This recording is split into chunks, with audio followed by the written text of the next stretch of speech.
하나님의 말씀은 사도행전 23장 16절 한 절 말씀입니다. 바울의 생질이 그들이 매복하에 있다함을 듣고 와서 영내에 들어가 바울에게 알린지라.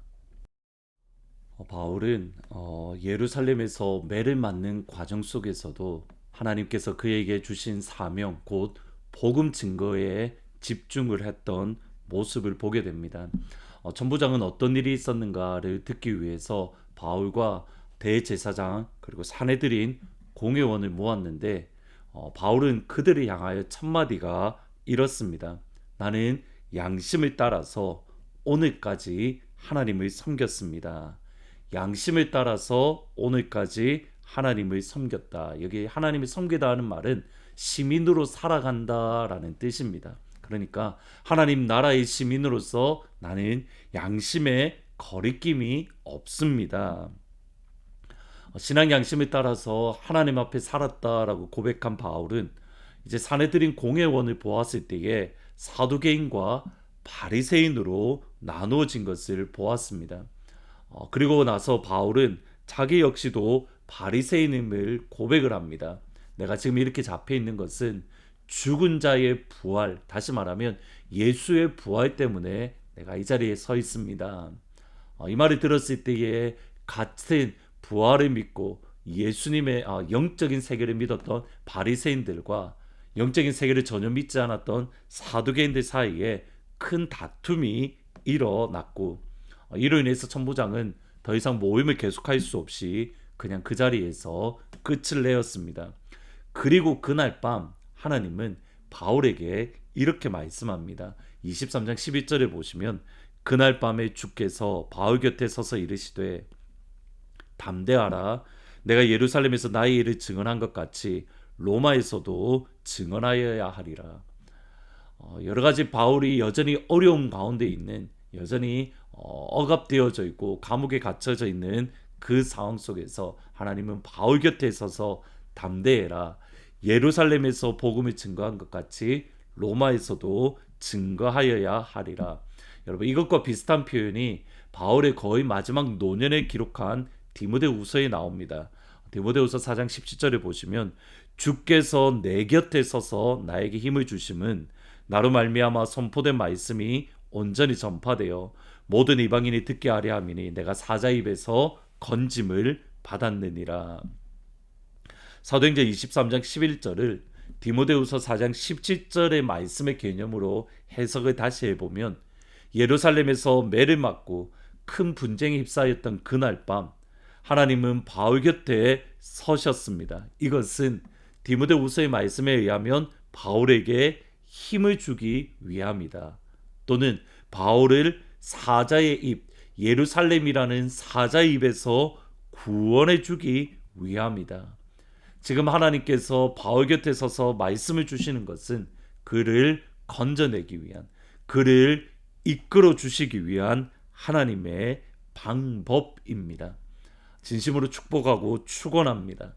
하나님께서 여러분 곁에 서셔서 여러분의 사자 입에서 건져 주시고 여러분에게 오늘 이 시간 새 힘을 부어 주시기를, 주께서 내 곁에 서서 나에게 힘을 주시고 나에게 능력을 주셨다라는 이 고백을 우리가 할 수 있기를 주님의 이름으로 축복합니다. 그러면 하나님께서 우리에게 힘을 주시고 하나님께서 우리를 예루살렘이라는 사자 입에서 건져내신 이유는 무엇입니까? 예루살렘에서 나를 증언한 것 같이 로마에서도 증언하여야 하리라. 똑같은 표현을 바울이 로마에 도착하기까지, 이 표현은 로마에 가기까지 하나님께서 끊임없이 지켜주시고 보호하시고 붙잡아 주시겠다라는 하나님의 말씀입니다. 근데 이것을 조금 다르게 한 번 더 생각을 해보면 끝까지, 그러니까 복음을 증거하는 그 순간에 바울은 항상 위험과 위기가 따를 것이다 라는 표현입니다.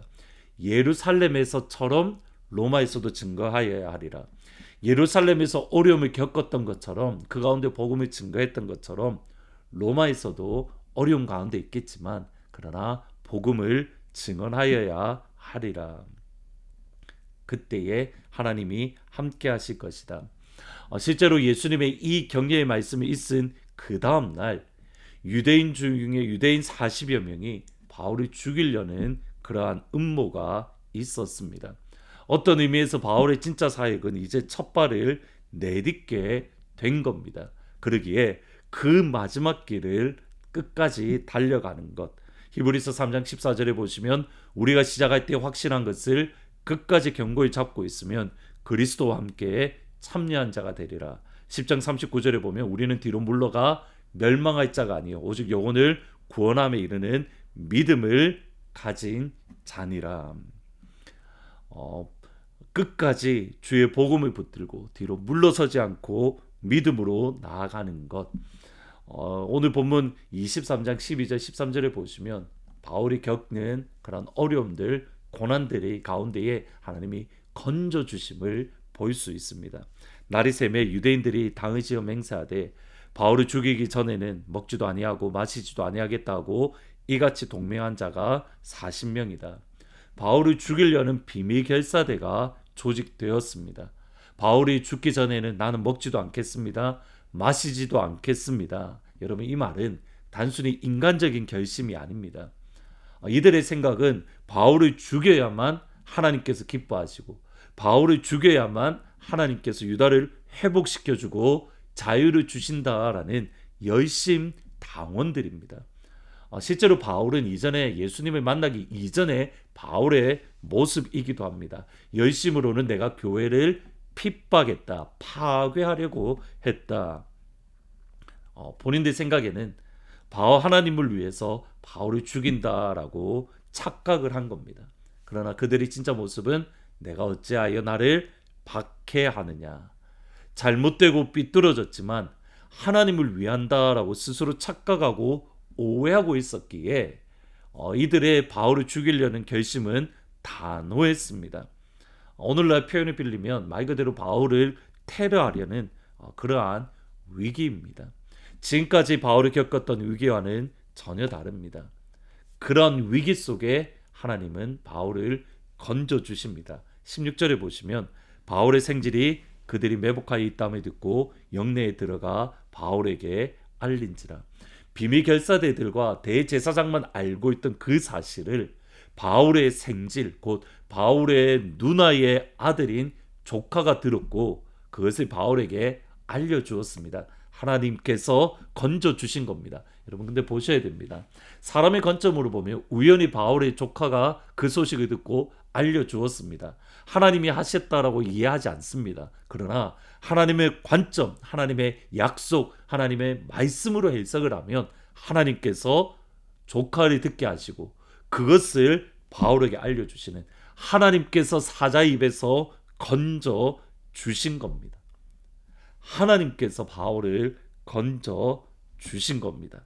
그러기에 하나님께서 우리에게 삶에 있어 중요한 것은 하나님의 이 약속을 붙들고 이 약속을 듣는 겁니다. 그날 밤에 주께서 바울 곁에 서서 이르시되 담대하라, 내가 예루살렘에서 나의 일을 증언한 것 같이 로마에서도 증언하여야 하리라.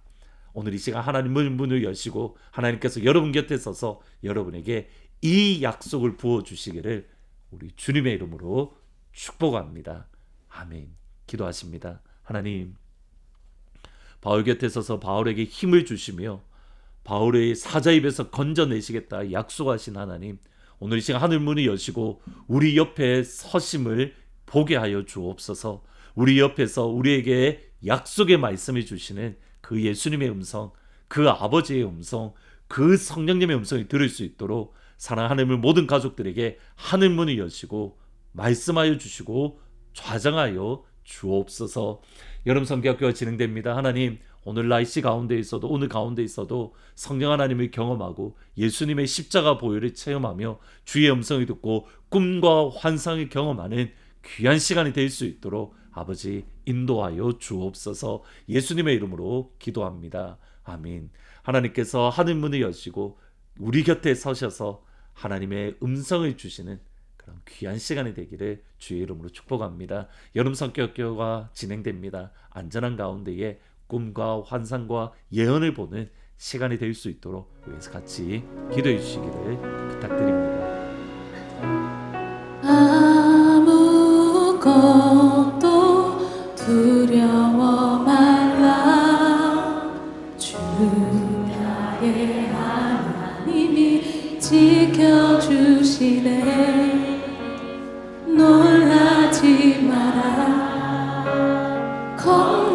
잊지 마라.